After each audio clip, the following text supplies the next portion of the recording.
जी महिला आहे तिला गंभीररित्या मारहाण करण्यात आली आहे. तुम्ही आता भेट दिली आहे, काय मागणी एकंदरीत आणि महिलेची परिस्थिती सध्या कशी आहे काय सांगाल?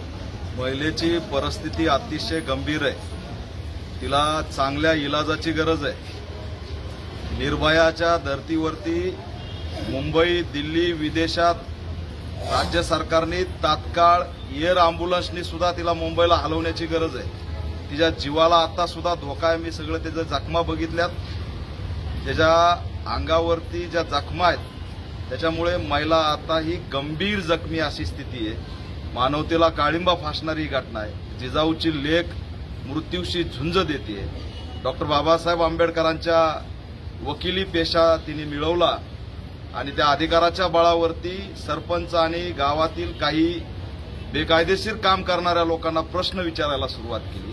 ही पुरुषसत्ताक मानसिकता की एक महिला वकील झाली म्हणून काय दीडशाणी झाली का ती आम्हाला प्रश्न कशी काय विचारती म्हणून तिला शेतामध्ये रिंगण करून मारलंय.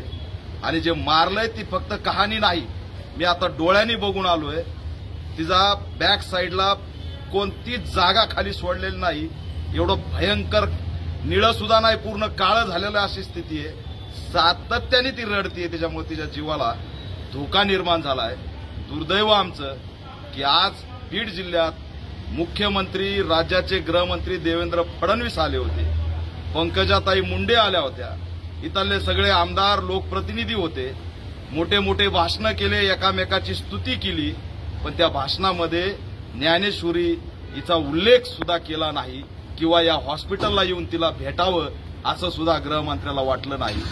बीडचा कायदा व सुव्यवस्था गंभीर झालेला आहे आणि संतोष देशमुखच्या हत्याकांडानंतर सुद्धा बीडचा कायदा व सुव्यवस्था राखला जात नाही. बाबासाहेब आगेचं हत्याकांड दिवसा ढवळ्या कोयत्यांनी त्या ठिकाणी झालं. धाक कुठं आहे? आरोपी दिवसा ढवळ्या हत्यार घेऊन लोकांना मारायला लागलेत. एक महिलेला गाठून शेतामध्ये मारायला लागलेत आणि पुन्हा तिच्याच असणाऱ्या भूमिकेवरती संशय घ्यायला लागलेत. या सगळ्या ज्यांनी विरोधात भूमिका घेतली ज्ञानेश्वरीच्या त्यांना सुद्धा सहआरोपी केलं पाहिजे. या प्रकरणाची सखोल चौकशी झाली पाहिजे. याच्यात सुद्धा कुणी आका आहे का त्याची सुद्धा चौकशी झाली पाहिजे.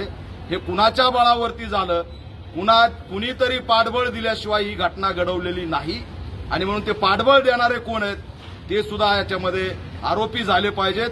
आणि याच्यातल्या 10 आरोपीतला अद्याप कुणीही अटक केलं नाही असं कळतंय. मुख्यमंत्र्याच्या दौऱ्यासाठी अटक केलं नाही का? तुम्हाला मुख्यमंत्र्याला बंदोबस्त द्यायचा म्हणून अटक केलं नाही का?